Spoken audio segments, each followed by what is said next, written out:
This is Christian Devotional Conference Ministry, a group whose aim is to serve God with their talents, skills, and abilities in order for each member to be strengthened in their spiritual life. This group encourages non-members to do the same, and we wish to help each other in spreading the words of God for more people to know Him more as the way, the truth, and the life.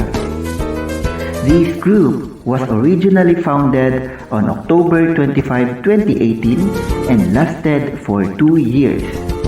God used challenges to test this group, and with His help, it was again reunited on March 1, 2021.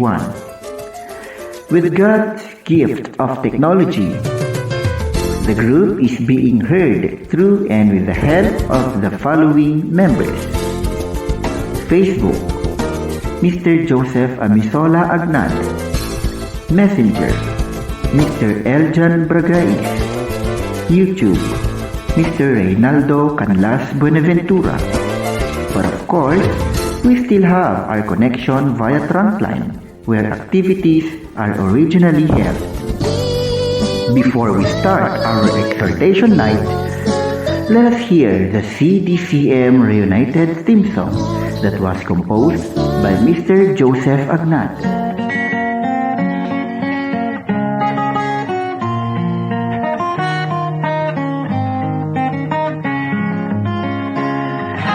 Kami isang grupo naglilingkod ng buong puso kay Jesucristong nagligtas ng buong mundo.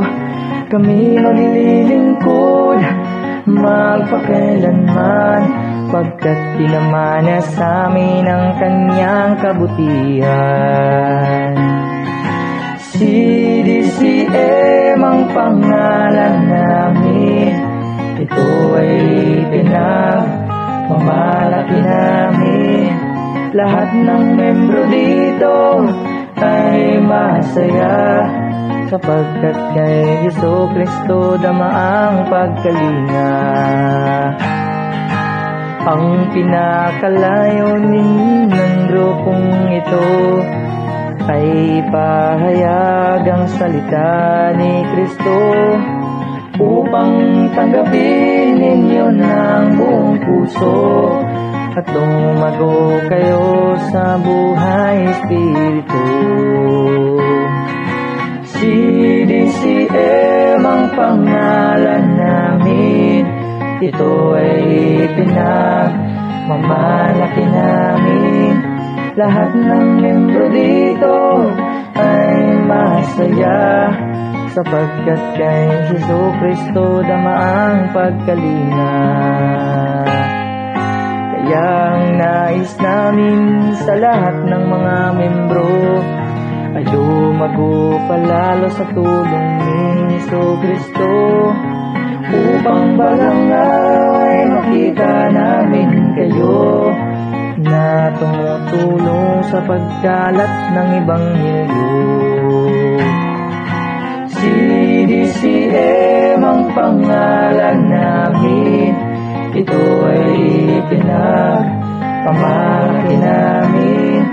Lahat ng membro dito ay masaya, sapagkat kay Jesucristo dama ang pagkalinga. Kaya ang CDCM ay nag-aanyaya sa inyo mga kapatid, ay sumali na, magkaisa na makinig ng kanyang mga salita, at ipatupad ang kanyang mga gawa. CDCM ang pangalan namin, ito ay pinagmamalaki namin. Lahat ng membro dito ay masaya, sapagkat kay Jesucristo dama ang pagkalinga. CDCM ang pangalan namin, ito ay pinagmamalaki namin. Lahat ng membro dito ay masaya, sapagkat kay Jesucristo dama ang pagkalinga. Sapagkat kay Jesucristo dama ang pagkalinga.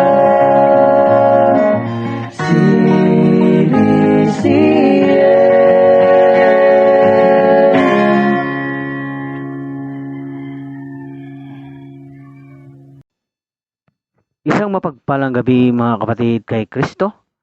Isa na namang oras at pagkataon para sa ating lahat upang tayo ay maglingkod sa ating Diyos na buhay. Ayan, ngayong gabi ay ating exhortation night. It's a Thursday. Siyempre, itong Thursday na to ay kinagigiliwan ng lahat at ito yung time na matitraining ang mga membro ng CDCM United na maging taga-pagbahagi rin ng salita ng Diyos. At isa na naman kapatid natin ang siyang magbabahagi at inyo pong maririnig sa gabing ito na magbabahagi ng salita ng Diyos. Sa mga ka-YouTube na channel natin, please like, share, and subscribe sa ating YouTube channel para po kayo ay palaging ma-update sa mga video-audio na ina-upload po natin sa ating YouTube channel.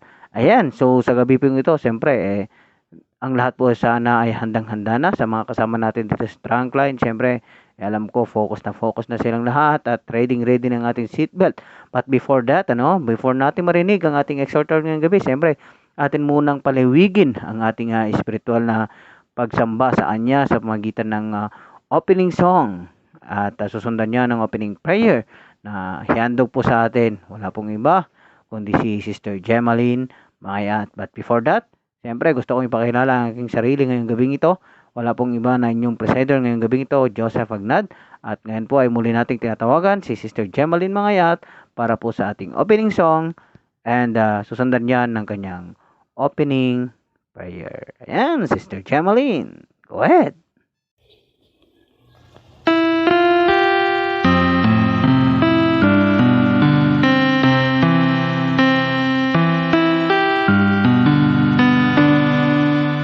Cover me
in heaven, we thank you once again for gathering us in your name. We know each and everyone needs your words for strength, for food, and for everything in our life. Palagi mong ipaalala sa amin, Panginoon, na ikaw at ikaw lang ang aming kailangan. Kaya ikaw lang dapat ang aming takbuhan sa aming, kung ano mang aming kailangan. At sa oras na ito, Panginoon, ay nangangailangan kami ng iyong guidance, protection. Hide us and cover us with your Holy Spirit against distraction. And guide us to listen through our hearts and not through our ears. And our speaker to speak through her heart and not through her mouth. Na hayaan mo siyang makapagparating sa amin ng iyong salita. Dahil alam namin na ang iyong salita ay buhay. At kung ano man ang nais mong may parating sa bawat isa sa amin sa oras na ito, siya nawa. Ngunit bago po ang lahat, alam namin na ang aming pagkakasala ang siyang isa sa mga nakakasira sa aming paglalapit sa iyo. Muli po kaming humihingi ng tawad sa aming nagawa, sa aming nasabi, maging sa aming naisip na hindi kalugod-lugod sa aming mga kapwa at maging sa iyo rin. Ituro mo sa amin, Panginoon, ang leksyon sa bawat pagkakamaling iyon. Ito po ang aming samot dalangin sa ngalan ni Jesus. Amen.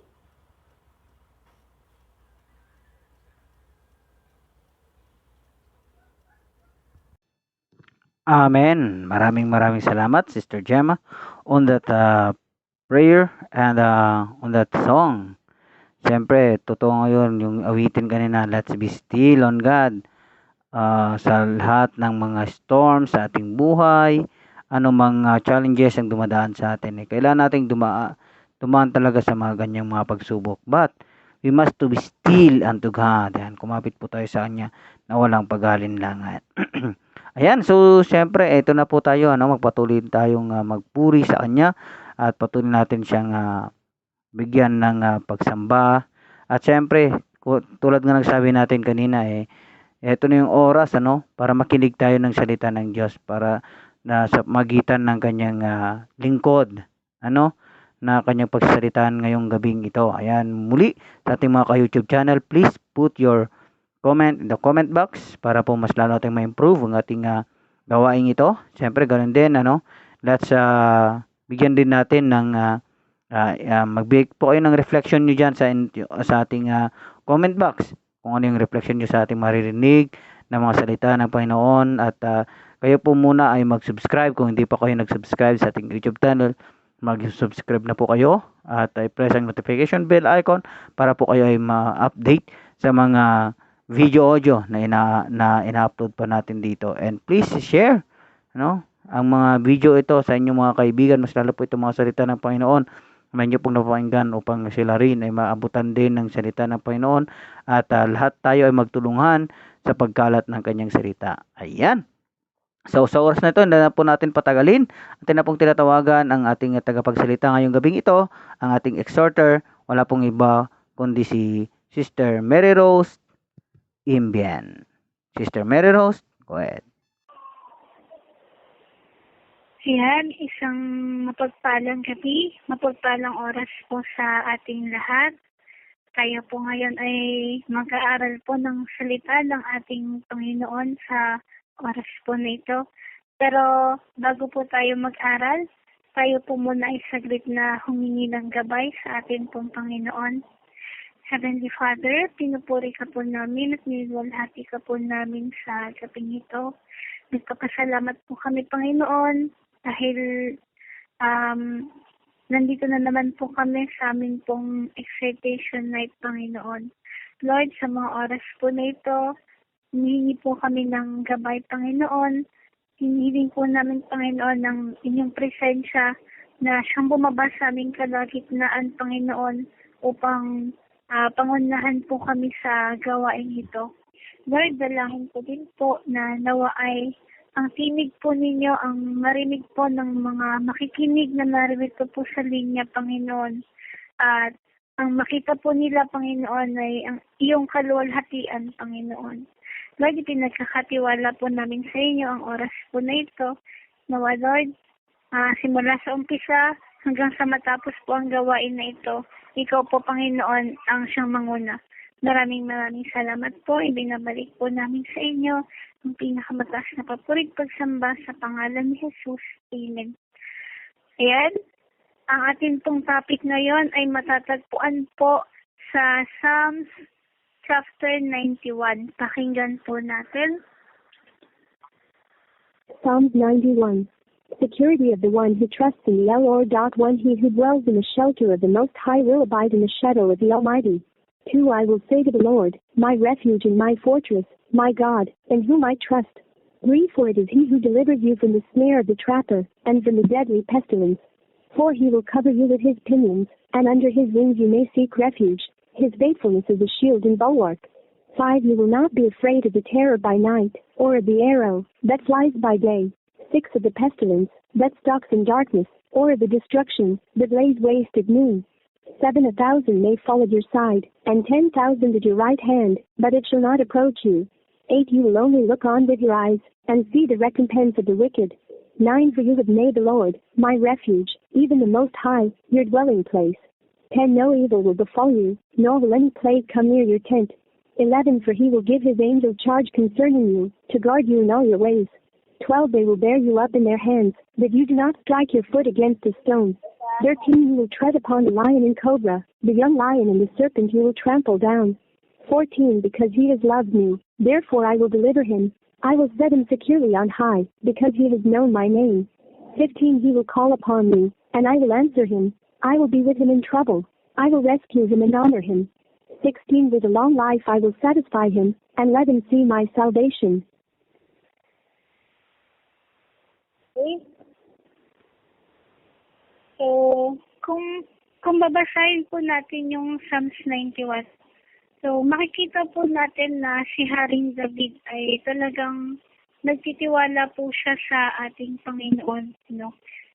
Kasi sa dinami-dami po ng naranasan po ni King David nung nabubuhay pa po siya sa mundong ito.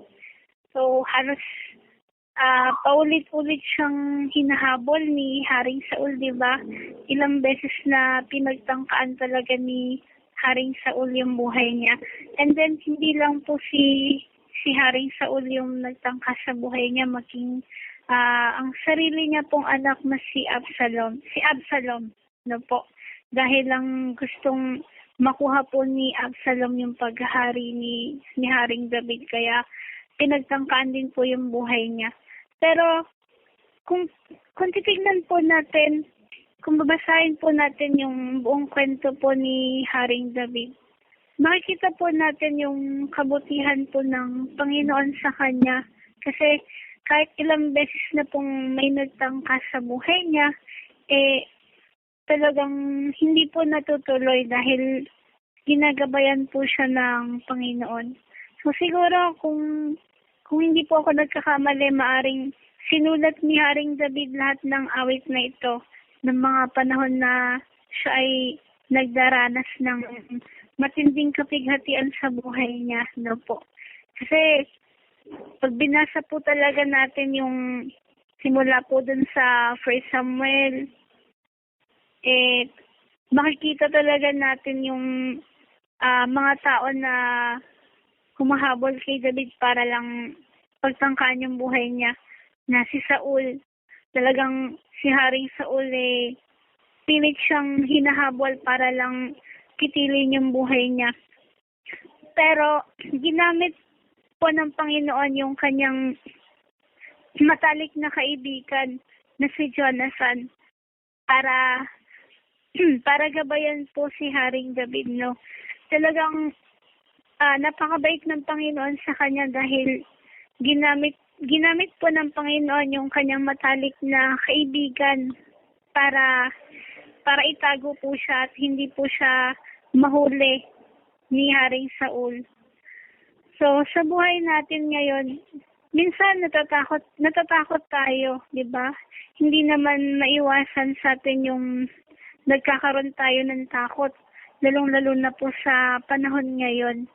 Kahit ako, aminado po ako sa inyo na minsan, meron pa rin po akong mga takot o nandyan pa rin yung trauma ko, lalo na kapag umuulan. Kapag yung ulan po dito sa amin ay walang tigil, parang bumabalik po sa alaala ko yung lahat ng mga nangyari nung last year. Nung last year, hindi ko po talaga yun makakalimutan. November 12, 2020. Ayun, hindi ko po akalain na ganun po yung mangyayari sa amin. Kaya kapag dumarating na po yung panahon ng tag-ulan, kapag nakakabalita po ako na ng bagyo at may signal po dito sa lugar namin. So talagang aminado po ako sa inyo na nandyan po yung takot ko. Pero sa tuwing dumarating po yung panahon na natatakot po ako, pinapakinggan ko lamang po yung Psalms 91. So, hindi talaga may iwasan yung natatakot tayo eh. Pero di ba sabi nga, hindi dapat tayo matatakot kasi ang Panginoon ay palaging nandyan para sa ating lahat. At hindi tayo pababayaan ng Panginoon. Kung si Haring David nga na napakaraming beses na pinagbantaan yung buhay niya, iningatan siya ng Panginoon dahil may tiwala siya. Talagang pinagpasa Diyos niya lahat. So, tayo din po, sa panahon po na ito, kung nakakaranas po tayo ng takot, palagi po nating iisipin na nandyan po yung Panginoon para po sa atin.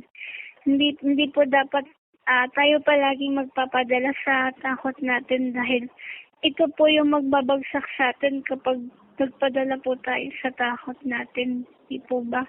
Kaya dapat po, wag po nating isipin na natatakot ako. Baka baka mangyari na naman tong bagay na to. So, before natin isipin yung mga negative things, isipin po muna natin na meron po tayong Panginoon na nakahanda pong kumabay sa atin. Palagi lang po tayong magtitiwala po sa Kanya. Kasi ang Panginoon ay hindi nagpapabaya sa Kanyang mga anak. Lalo na alam ng Panginoon kung ano yung mga pinagdadaanan natin. So, hindi ko po alam kung sino po sa line na ito yung may mga pinagdadaanan ngayon. Pero kung meron man pong nababalisa na naririto at hanggang ngayon, dala pa rin niya yung fear o yung takot. Isipin lamang natin na narito ang Panginoon at hindi niya tayo pababayaan. Kung babasahin din po natin yung Isaiah 41:10, di ba sabi niya, huwag kang matatakot, palalakas kita. So, napakaganda pong pakinggan or napakasarap panghawakan ng mga talata na ito na ang Panginoon mismo nagsasabi sa iyo na hindi ka dapat matatakot. So, honestly, tinamaan din po ako sa topic na ito kasi ako po yung tao talaga na matatakotin. Pero sabi nga, di ba, anong mangyayari sa atin kung patuloy tayo magpapadala sa takot natin? Lalo lang tayong pahihinain ng takot na to. Sabi nga, labanan ninyo ang diablo at lalayuan kayo nito. So, minsan, ang kaaway po ay gumagawa ng paraan para ipaisip sa atin yung mga bagay na nakakatakot. hanggang sa wala na. Minsan hindi na tayo nakakatulog kasi puro yun yung naiisip natin. Puro palagi na lang natatakot ako. Bakit hindi tayo manalangin, di ba? Dapat kapag natatakot tayo, manalangin tayo sa Panginoon. So, meron din akong gusto i-suggest kapag natatakot po kayo, basahin nyo lang din po itong Psalms 91 or makinig din tayo ng mga Christian songs kasi palalakasin nito yung kalooban natin. So, ganun yung ginagawa ko kapag nakakaramdam po ako ng takot. Basahin ko tong Psalms 91 na to and then nakikinig po ako ng mga Christian songs. Kaya kahit papano, napaglalabanan ko agad yung takot na to hanggang sa makakalimutan ko na siya. Kaya isipin po natin na ang Panginoon kapag tayo po ay natatakot, huwag po tayo masyadong magpadala sa takot natin kasi ito po yung magpapabagsak sa atin. Kung meron tayong mga pinagdadaanan ngayon, kung meron tayong mga kinatatakutan ngayon, huwag nating hayaan na ilubmok tayo ng takot na ito. Nung nangyari na po sa akin kasi yan, nung time na nawalan ako ng paningin, sobrang nilunod ko yung sarili ko sa takot ko hanggang sa pag-church. Ayoko nang mag-church noon kasi takot na rin akong lumabas. Dahil yung time na yun, pakiramdam ko na paglalaroan din ako ng hindi ko alam kung anong klaseng nilalang sila pero palagi ko silang napapanaginipan. Pero nagawa kong malampasan yung mga bagay ngayon dahil sa tulong ng ating Panginoon. Kaya kagaya nga ni Haring David, basahin lang natin itong mga talatang ito at isipin natin mabuti kung ano yung pinagdaanan niya. Tayo din, kaya din nating malampasan lahat ng mga pagsubok sa buhay natin. Kung ano man yung mga kinatatakutan natin na nagpapagulo sa atin, yung mga bagay na nakakapagpabalisa sa atin, mapaglalabanan natin ito. Kayang-kaya nating labanan ito. Basta, kailangan lang tayo sa Panginoon. And then, syempre, samahan din natin ang pagtitiwala. At i-claim lang natin, sa bawat panalangin natin, i-claim lang natin na kaya nating malampasan lahat ng mga trials na ito. Kaya nating labanan lahat ng takot na ito na nagpapagulo sa atin, na nagpapahina sa atin. Huwag nating isipin na nag-iisa tayo. Huwag nating isipin na walang dadamay sa atin sa panahon ng takot natin. Ang isipin natin, bakit ako matatakot? Kasama ko ang Panginoon. Kaya ano man yung nangyayari ngayon sa panahon na to, napakaraming ng kalamidad or sabihin na natin na ang dami ng mga pangyayari sa mundo na ito na hindi natin maintindihan. Kaya minsan nakakaranas din tayo ng pagkabalisa at pagkatakot. Pero huwag po tayong mag-alala kasi sa mga pangyayari po na yan, nandyan lamang po ang Panginoon. Basta tatawagin lang natin siya. Hindi po niya tayo iiwanan. Huwag po nating isipin na wala tayong kasama. Isipin lang natin na palaging nandyan ang Panginoon para sa atin. Diba, kung papansinin po natin yung isang bata, diba, kapag natatakot sila, tinatawag nila yung parents nila, insider yung mother nila o yung father nila. Tayo din, kapag natatakot tayo, tawagin natin ng Panginoon. So, diba, ano ba yung ginagawa ng parents kapag natatakot yung mga anak nila? Inaaliw nila, diba? Maaring hinahag or ini-encourage nila. So, tayo din, sa panahon ng takot na ito, ini-encourage din tayo ng Panginoon sa mga oras na ito. pinapaalala po ng Panginoon sa atin na nandito lang siya. Nangungusap po ang Panginoon sa gabing ito sa bawat isa po sa atin. Huwag po nating isipin na wala tayong kakampi. Huwag po nating isipin na wala tayong kasama. Dahil sinabi nga, God is always there for us. At kahit kailan hindi niya tayo pababayaan.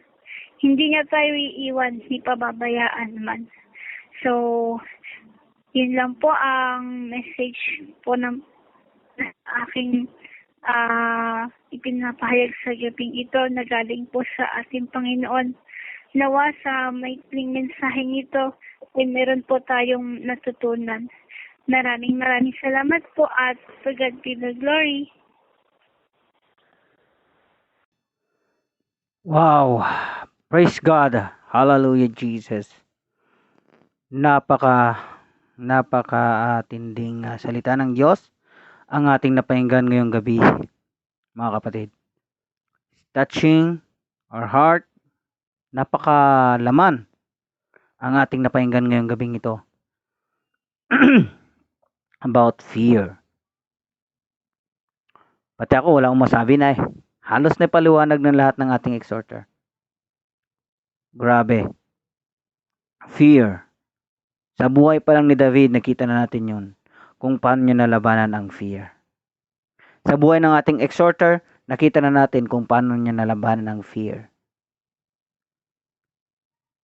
Isa lang ang maiwan ko ngayong gabi sa gabing ito. Ang lesson na ito ay talagang kasi sa ating buhay, hindi man tayo takot literally sa mga bagay-bagay, mga multo, mga pangyayari sa ating buhay.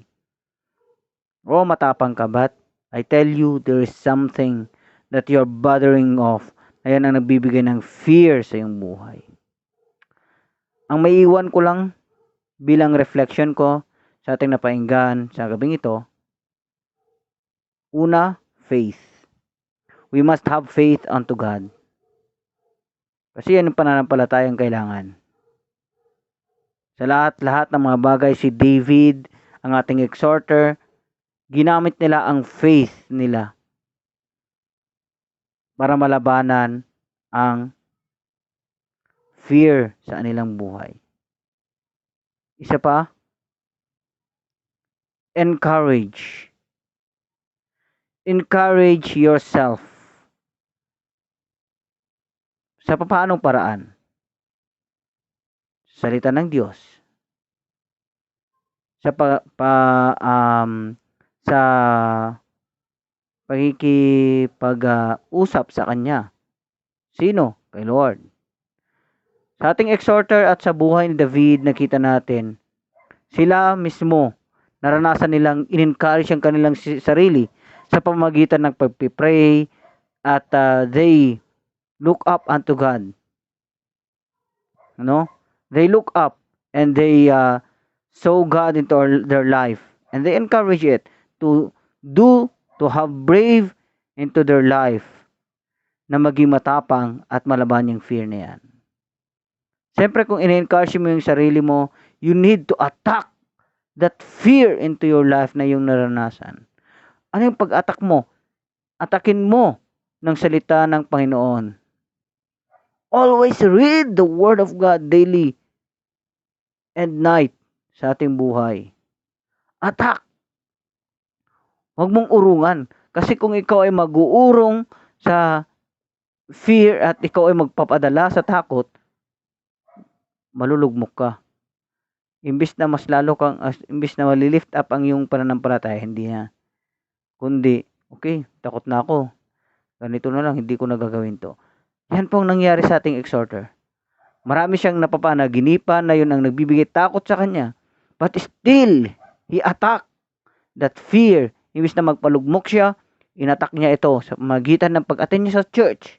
Nagpagamit sa church para ma-attack ang mga fear na yan.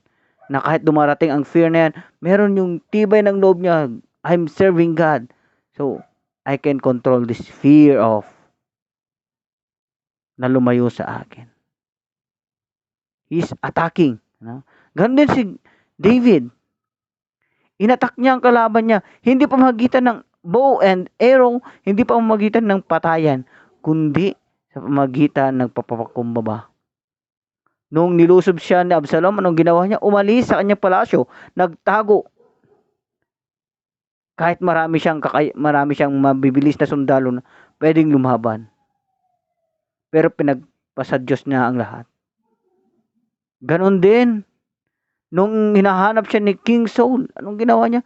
Nagtago, hindi niya nilabanan. At meron yung mga times na libre na siyang pwede niyang patayin ang hari. Pero anong ginawa niya? Nirespeto niya ang pagkahari ni Saul. At hindi niya ito ginawa.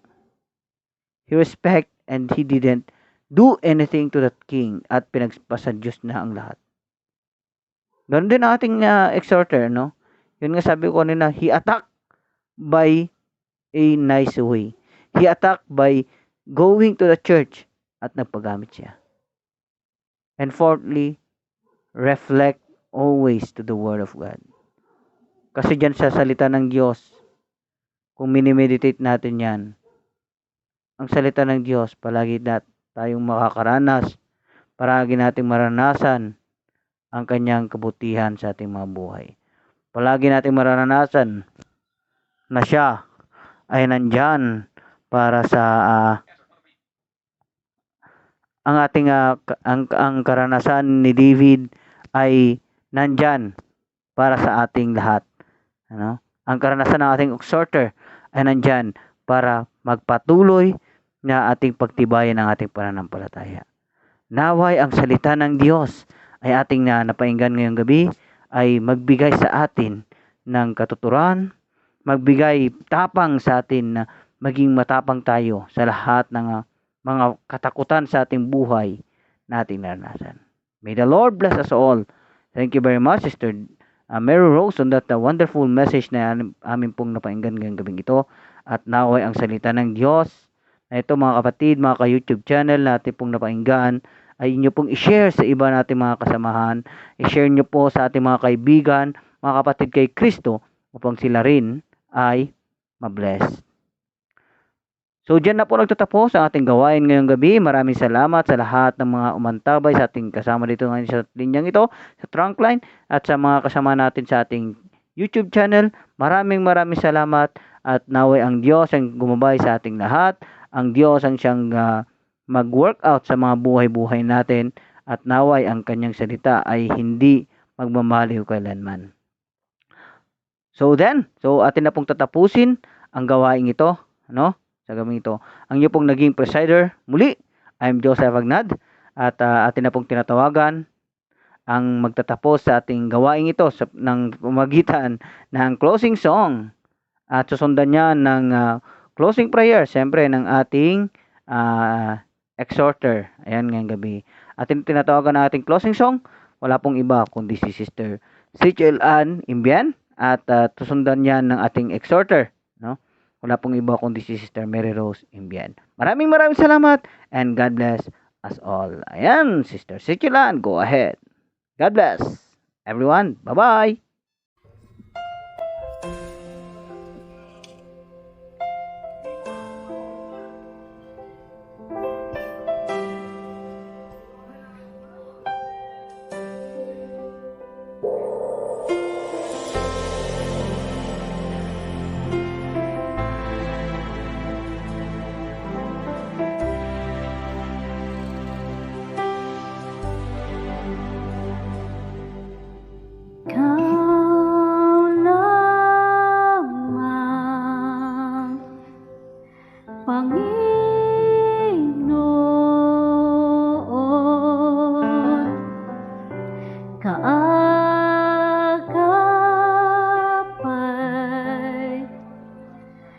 Saan man naroon, suliranin man ay dumating, ikaw lamang, O Diyos, ang sasambahin. Panginoon ko, sa iyo lamang mananatili kailan pa man.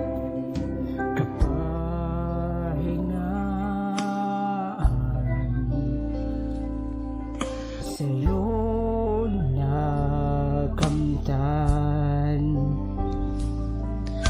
kapangyarihan,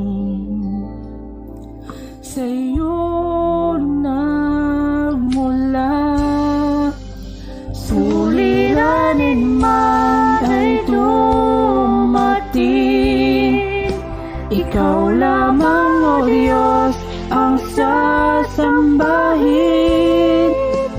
Panginoon ko, sa'yo lamang mananatili kailan pa man, suliranin man ay dumating,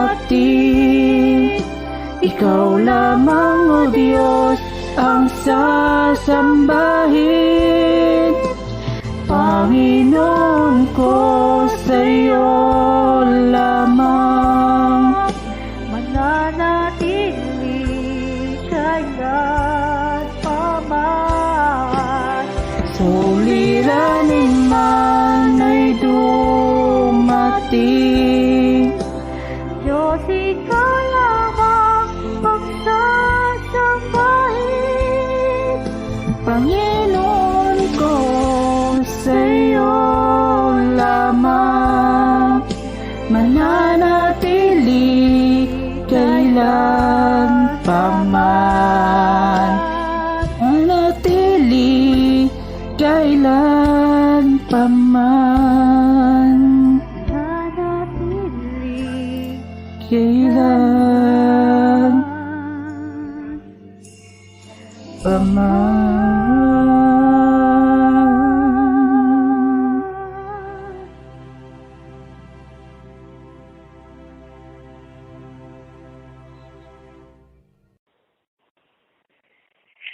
Sige po, tayo po ay manalangin. Panginoon, maraming salamat po sa gabing ito. Salamat po dahil muli ka pong nagpaalala sa bawat isa po sa amin. Maraming salamat, Lord, dahil pinaalalahanan mo kaming muli na hindi po dapat kami matatakot, Panginoon. Hindi po dapat kami mabalisa dahil nariyan ka lamang po, Panginoon, para sa amin, Panginoon. Lord, dalangin po namin kung ano man po yung pinagdadaanan po namin sa mga oras na ito. Ano man po yung mga bagay po na nagdudulot ng takot sa amin. Tulungan mo po kami, Panginoon, na mapaglabanan po ito, Panginoon. Wala po kaming ibang magagawa kung kami po ay malayo po sa inyo. Nawa po, Panginoon, ang salita pong ito na aming napag-aralan ay hindi lamang namin basta narinig, hindi lamang namin basta nabasa, kundi may sa pamuhay po namin, Panginoon, yung mga salitang ito. At higit sa lahat, Lord, ay maipahayag din po namin ito sa mga tao na nauuhaw sa inyong mga salita, sa mga tao na naghahanap po, Panginoon, ng katuwiran, Panginoon. Lord, nawa po, Panginoon, patuloy na mas marami pa po kaming ma-encourage, Panginoon. Mas marami pa pong mga tao ang makakilala sa inyo sa pamamagitan po, Panginoon, ng aming gawain, Panginoon, na ito, ang pagpapalaganap po ng inyong mga salita. Maraming salamat po. Ibinabalik po namin sa inyo ang pinakamataas na papurit pagsamba sa pangalan ni Jesus. Amen.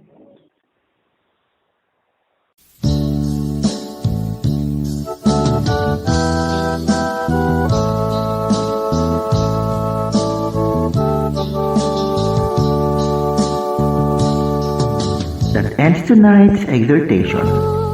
In order for you to listen from us through our daily activities, don't forget to like and follow our Facebook page, CDCM Reunited, and to subscribe and hit the notification bell icon of our YouTube channel, CDCM The Enlightened Ones, and hit all so that you won't miss any of our posts. Don't forget also to see us here on Messenger. That's it for now, and see you again with this activity next week. Thank you and God bless.